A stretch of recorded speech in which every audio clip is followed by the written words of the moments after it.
Nuclear would be the most logical and cleanest replacement. We're going to go over these countries in electric tanks, and we're going to blow the shit out of everybody, but at least we'll be environmentally friendly. It's a dwindling resource that isn't being replaced, and yet the demand is all there and growing.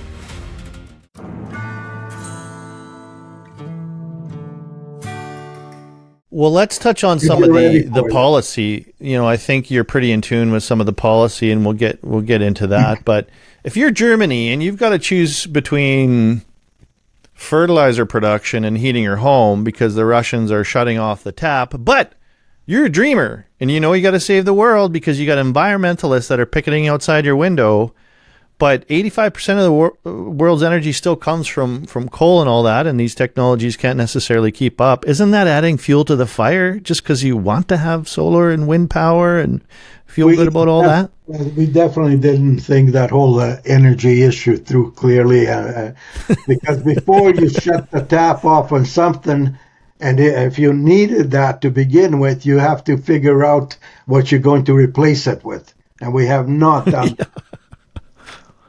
We're in la la land as far as that's all concerned. But unfortunately, I think it hurts. And we're being forced to go back to the dirtiest energy instead of being at least like, let's say, if we would have made the provisions and natural gas at least, which is a little cleaner. Like you do it in incremental portions. You don't do it all of a sudden without having a replacement for it. So yes, that's why Germany is paying a very high price. And no LNG is going to replace it. Number one, costs, the shipping routes and everything else. Where does it originate from? How does it get there? The ports, can they handle it? And so on. They can't. They're not ready for it. I have heard from a friend who works at Manitoba Hydro. Well, number one, there's a tremendous amount of infrastructure in this province that needs to be upgraded and replaced to, facilitate more energy, and it's just not there. And that dictates how much can be exported and obviously the overall price, supply and demand. But number two, I also heard an interesting thing that he said that Saskatchewan's bringing back in nuclear. I think that's an interesting sea change. Well, if the whole world would have looked at it that way, I'd say nuclear would be the most logical and cleanest replacement. Yeah. Yes, like we did those converter stations where the power comes from, let's say, from the power station to the, it's transported, I think, direct current, and then it's converted into the other one, alternating current, and so on before it can be used. So we did those converter stations, and I know those the components, they took years to get manufactured and everything. So we only have X amount of cushion, like to even take care of the electric vehicles to plug in and everything. We don't have much surplus there. So he's right. Absolutely. I agree with him 100%. That, I was listening to Donald Trump talk about how they want to make electric tanks. And he said, can you imagine?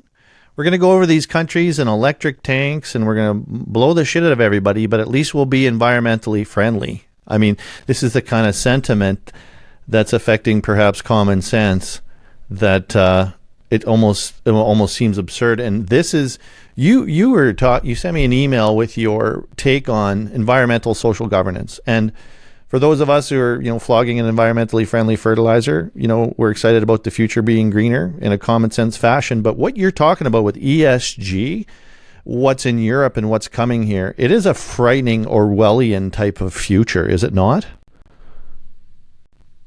Well, again, they're looking at, from a point of view, just ideology with no idea how to keep the economy or anything running. Again, they'll do the same thing what happened with the oil and gas industry.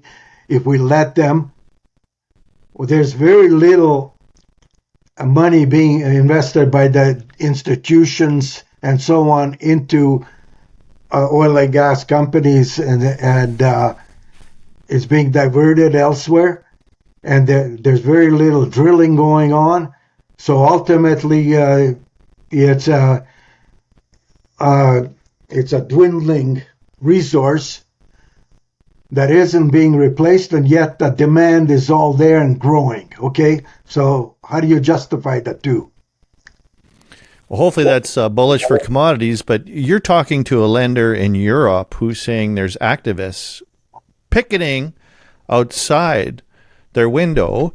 And if you're saying here, it's almost like it could be a social credit system whereby if you haven't filled out the proper forms, and if you're not, proving your carbon footprint, and you're not doing this and that, yada, yada, yada, you might not get financing. And I already know for a fact that lenders are starting to, like, we have a program with FCC, 3-year financing our input because it's, carbon footprint friendly. That's great. But if it becomes a limiting factor to get lending or a restriction of capital based on that, where is that going?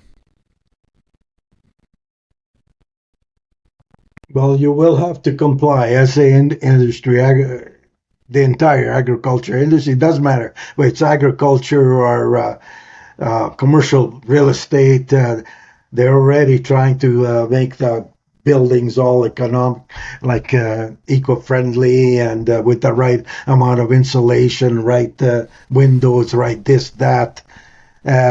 So it's all going that route.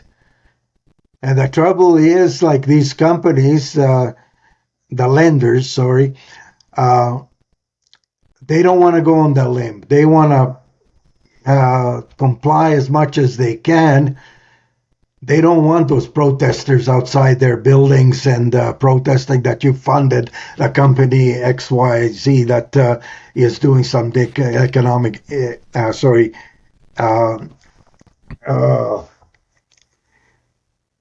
some of that environmental damage or something.